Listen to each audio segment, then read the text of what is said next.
Thanks for the record. People had requested in the criminal sexual conduct case a $100,000 cash security bond. Mr. Moore is indicating that he believed that she knew because the prosecutor had already told her. So his bond on that case will be set in the amount of $150,000. This time, my client wishes to stand mute. The court is not guilty. And that's on case 1003. Yes.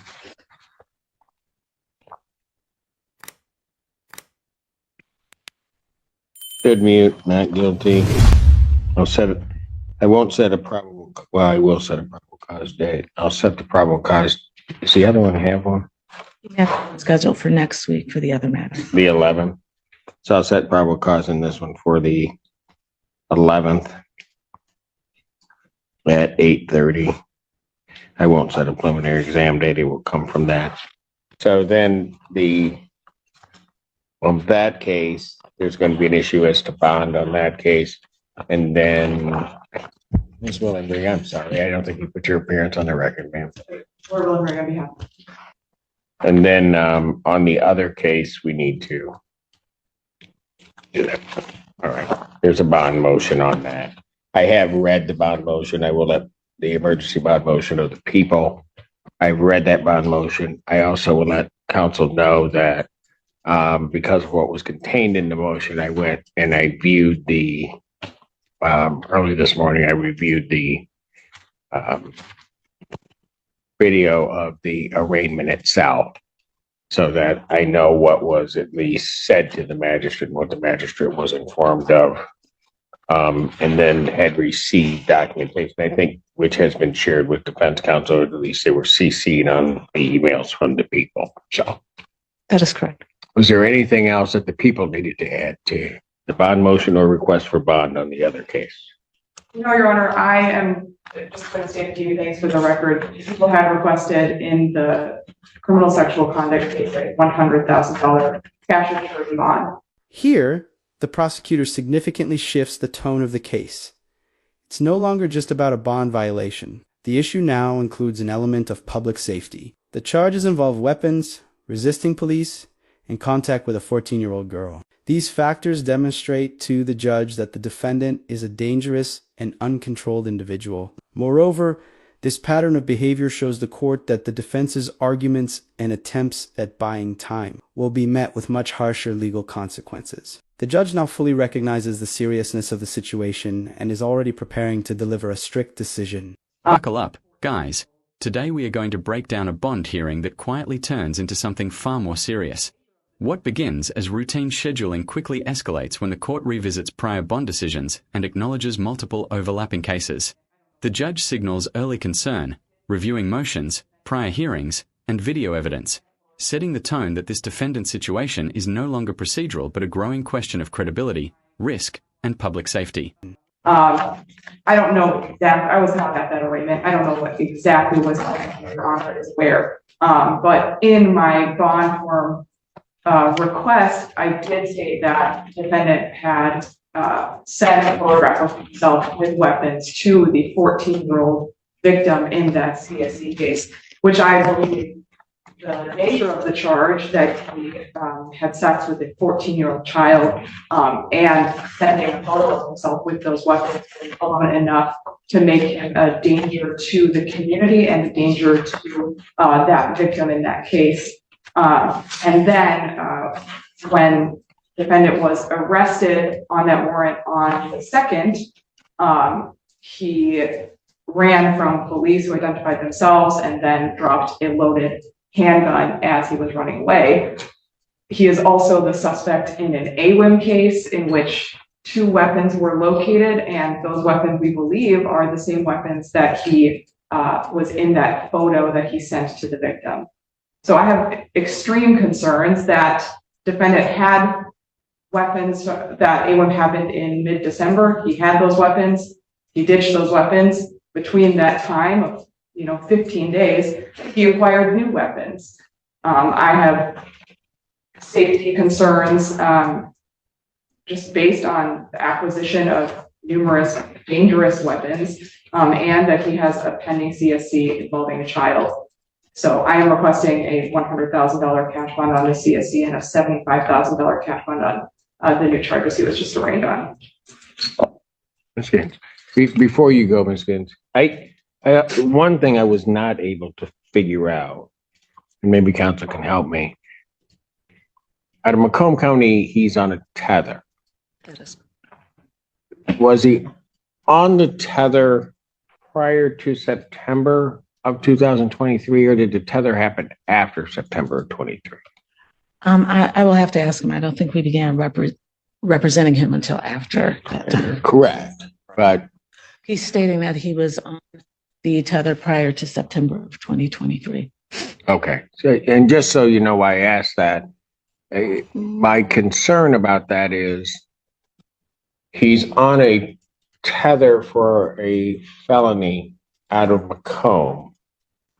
And in relation then to the dates of these offenses, then commits these offenses while on tether. Which I think those that have been before me, and I think it's something certainly the court can take into account. That's a big factor for me if somebody is on bond on some other case and then something else is alleged to have happened. But I'll let you go, Ms. Halsinger.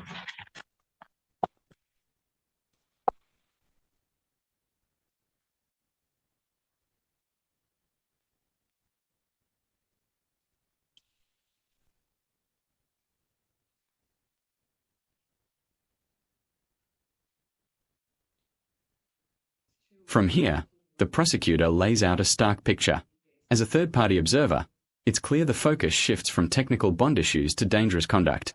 Allegations now include weapons, fleeing police, and contact with a 14-year-old.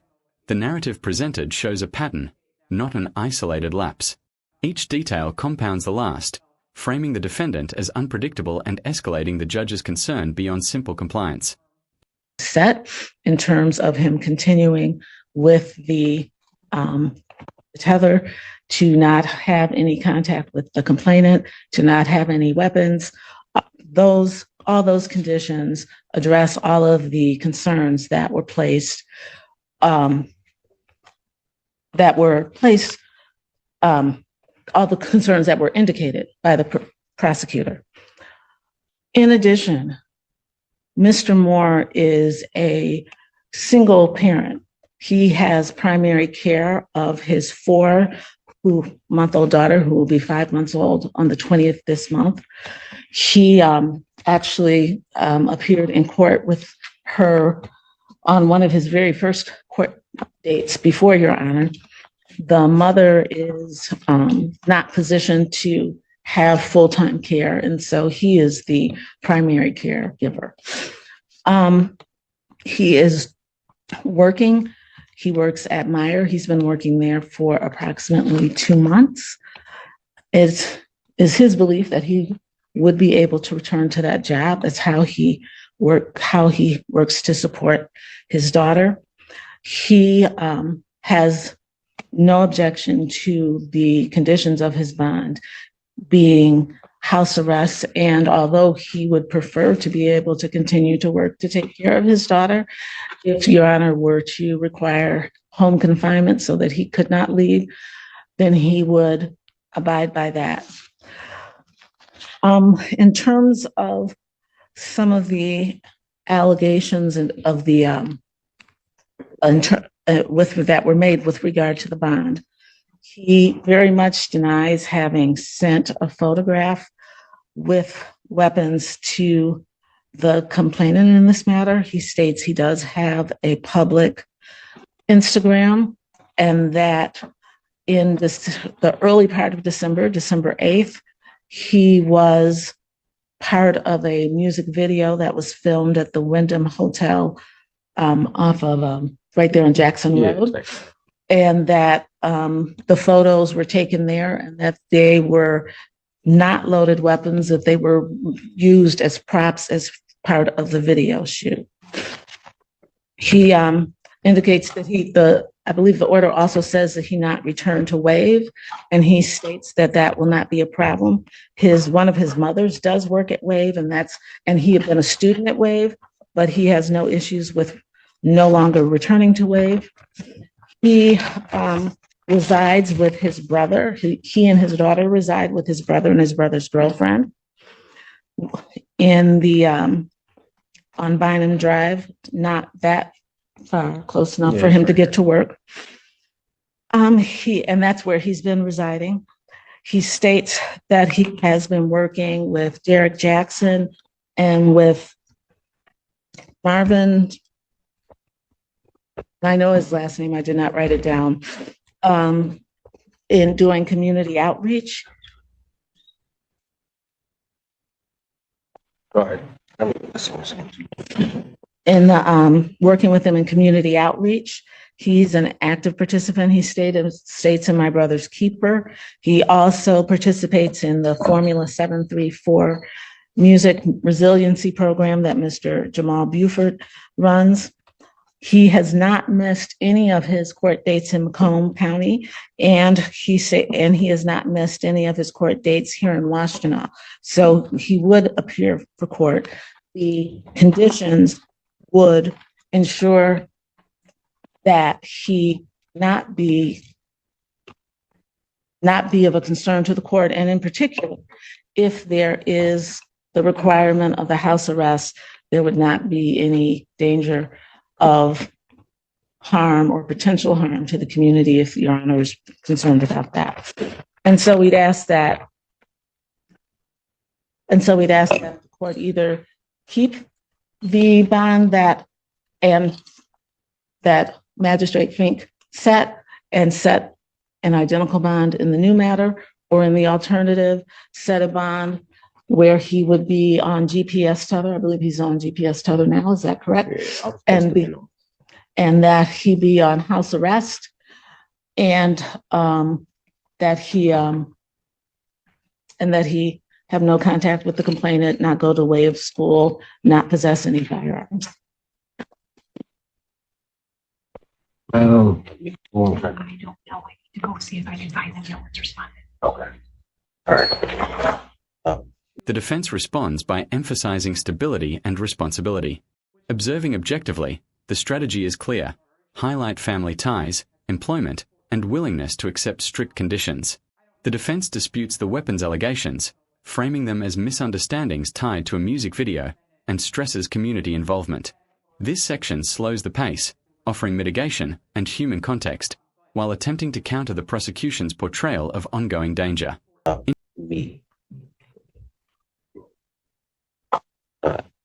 Danger.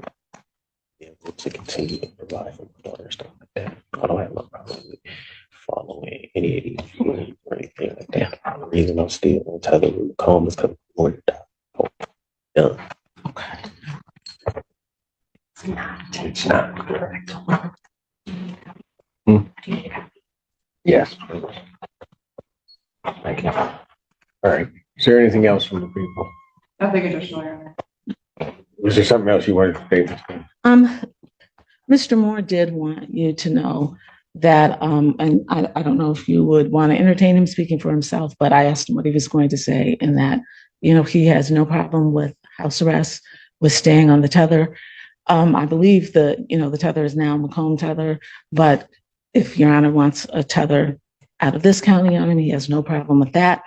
And just so that he can make sure that he's available to take care of it. But also, just so that we know, he was just released from parole in November 2022, right? No, that's not my understanding from him. He is indicating to me that he served his complete prison sentence. That's what he says. He stated to me, and that he was actually, his release from the Michigan Department of Corrections was from a correctional facility in November of 2022. Not. Okay. Same idea, I guess, because he's released November 2022. Between November of 2022 and September of 2023, he picks up additional charges out of Macomb. He's placed on a tether, on bond and on a tether, my understanding. I don't know if he was actually pled or something happened in his sentence, but anyway, he's on a tether on release. These offenses then come up or alleged to have occurred in September of 2023. Right? Ultimately, he's arrested out of Washtenaw on these charges at some subsequent point and now here. Okay, so I get all of that. That 1 year. Okay.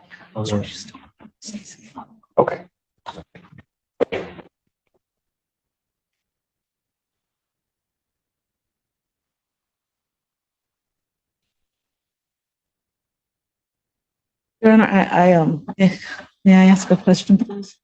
Pardon? May I ask a question, please? Yes. So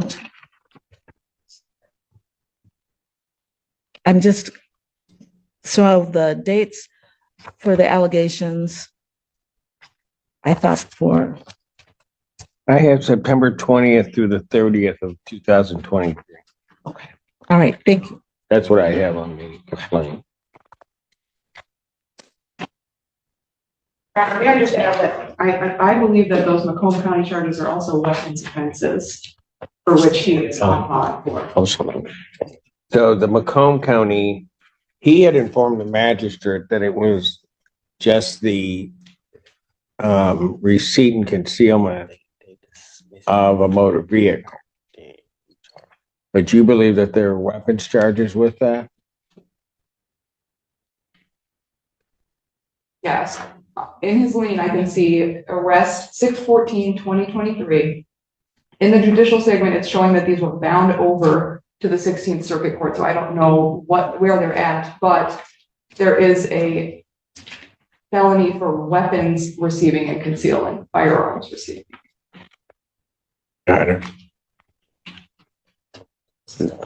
And then also motor vehicle receiving and concealing possession of a firearm by a felon and felony firearm 2 counts.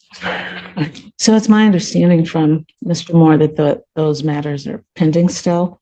He indicated that he had a court-appointed attorney who passed away, and so they're still ongoing while they're working out getting him a new. Okay, but that then gets to my same point. That if those matters are pending and he's on tether for that, these offenses then alleged to have occurred. My other question, what was he in prison for? Receiving possession of a motor vehicle. Okay, so he's in prison for the receipt and concealment of a motor vehicle. He's on tether for something else. Yeah, that's a new case. Right. Well, the new case, but he's on a tether out of Macomb for something else. Yes. He had been on tether out of Macomb, right?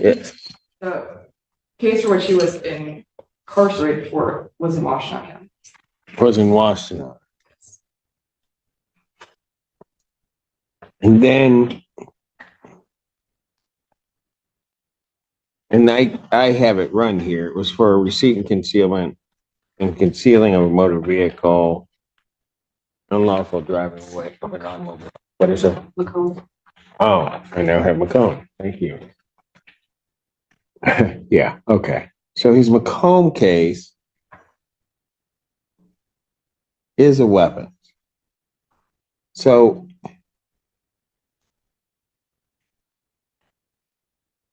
oh, well, that's why everybody's confused.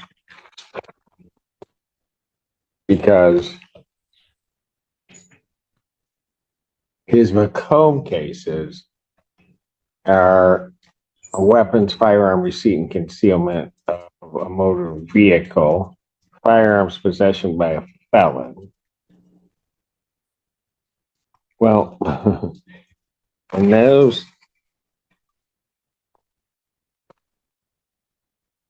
yeah, so, geez, oh, Pete. So the Macomb County thing all occurred in from what I have here, of an offense date of January 13th of 2023. Those charges are receipt and concealment of firearms or weapons. receipt and concealment of other motor vehicle, a stolen vehicle, weapons possession by a felon, felony firearm, and 2 counts of felony firearm. And that's what he's on the tether for.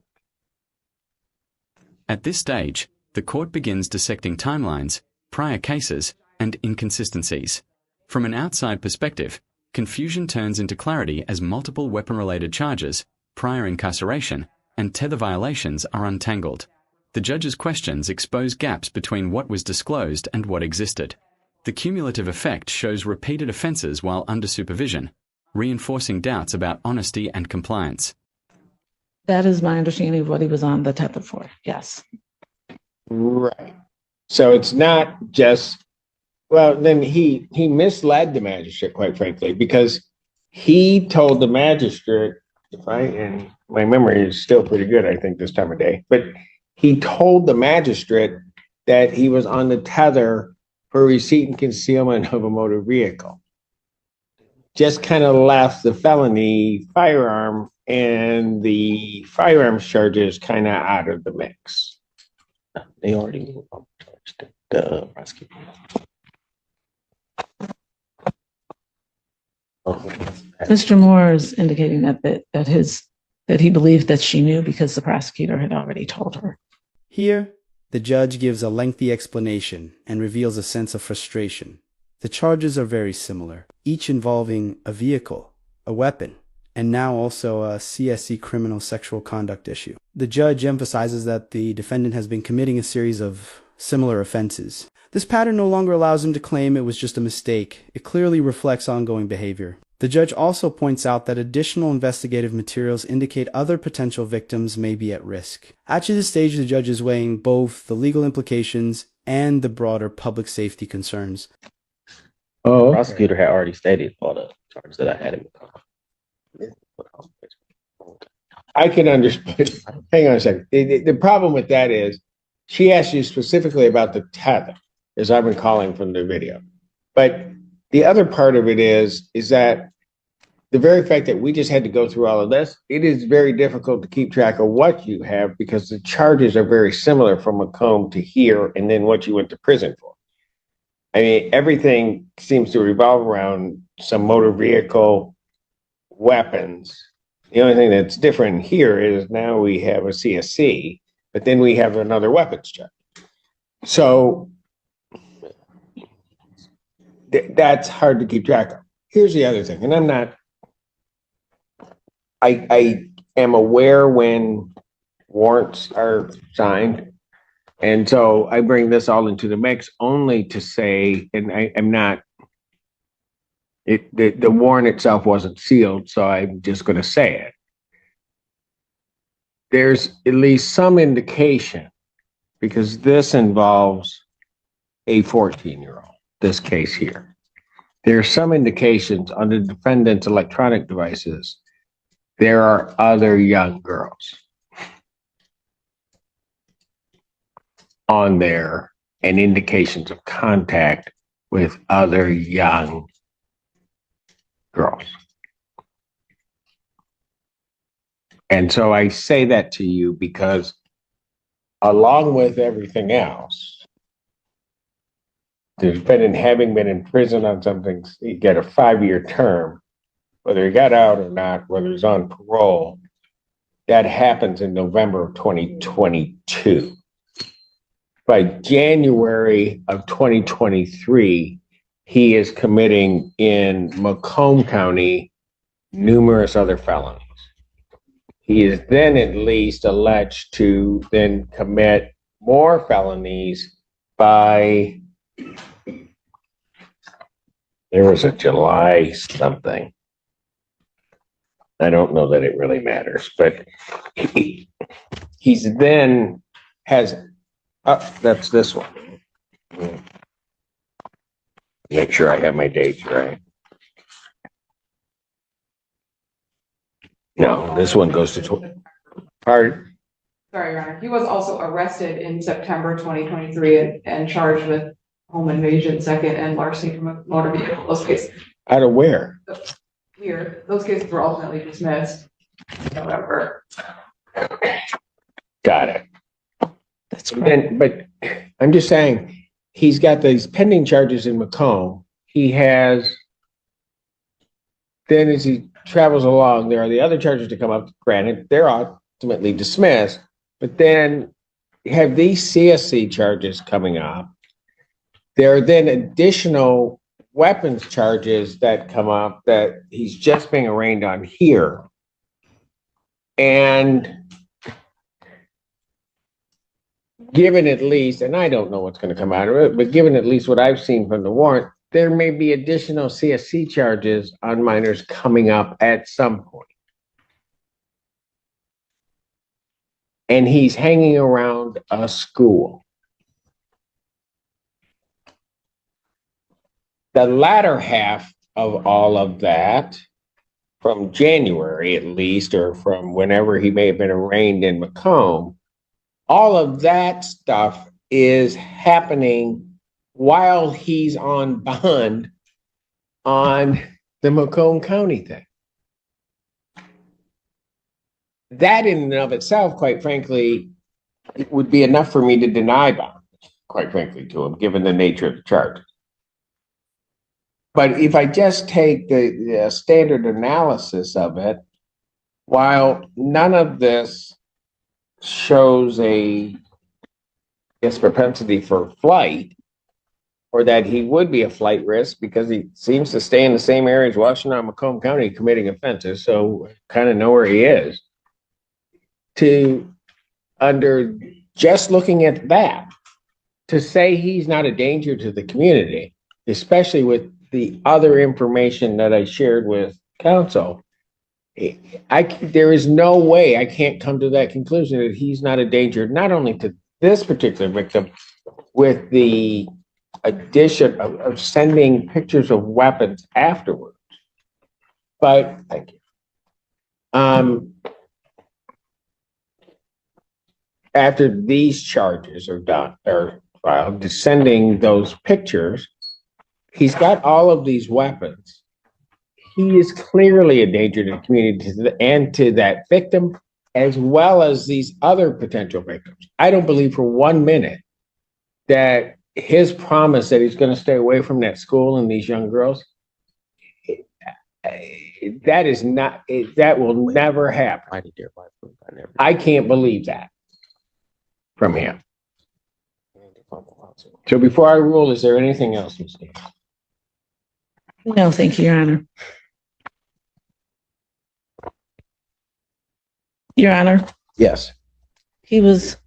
every time he was at WAVE, he was invited. As I said, he was a student there previously, and his mother works there, and they have a food pantry and clothing, and they would invite him there so that he could get things for his daughter.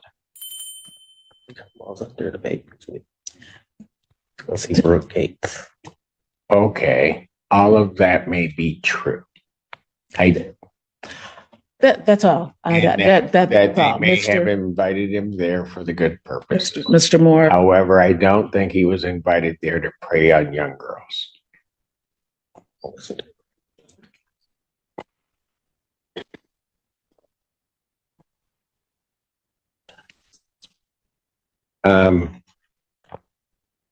There are too many, well, I won't say there are too many, but the number of weapons charges are just, it's incredible to me. Further, when the people filled out their bond form, there were things that even the people weren't aware of that have come up since the time of that bond form that have become much clearer to this court. I frankly don't believe that the $100,000 bond request by the people is a high enough bond. I don't think that this defendant should be getting out pending adjudication of these cases. So I will grant the motion for the people. I am not, because I don't have to. I think that the magistrate was misled not only by the defendant, but it also wasn't clear. There are facts that the magistrate could not have possibly taken into account at that time. So not on an abuse of discretion standard, but because of other information that has now become available to the court in setting bond. The defendant's bond in that case is going to be set at $250,000 cash as surety.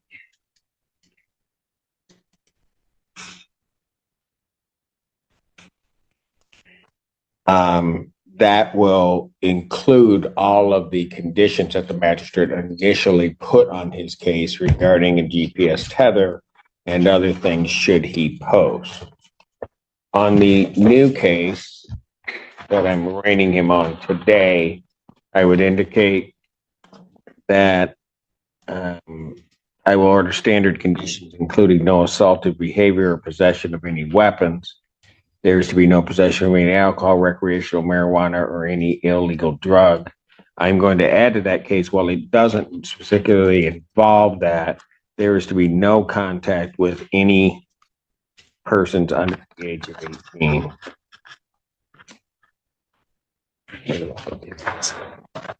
On that Would case. that exclude his daughter?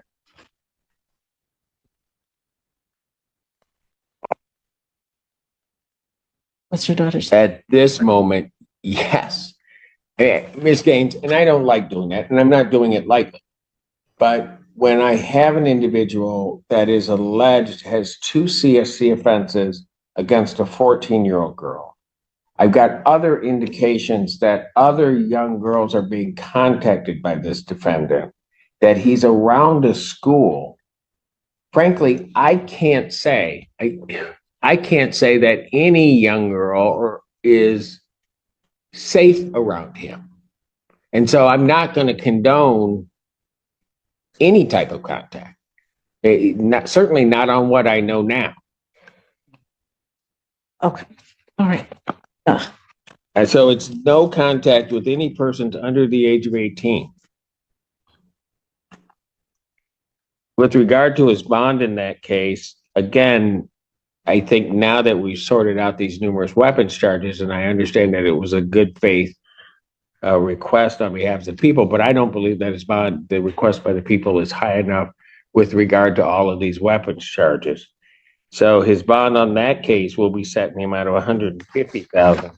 He court, considering the defendant's criminal history, bond violations, and new allegations, revoked his previous bond and ordered custody, citing a clear danger to the community and potential victims. New conditions included house arrest, GPS monitoring, a ban on weapons, violence, alcohol, illegal substances, and any contact with minors under 18. This decision was appropriate for both legal and public safety reasons. Despite the defendant's promises, the risks were too high, and the court acted to ensure accountability and protect potential victims. Overall, the ruling was fair and protective.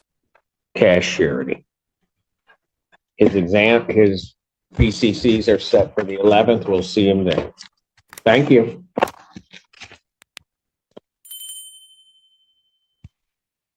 That is for me. In the final stretch, the judge delivers a forceful ruling. Observing the moment, frustration gives way to decisiveness as public safety outweighs all assurances.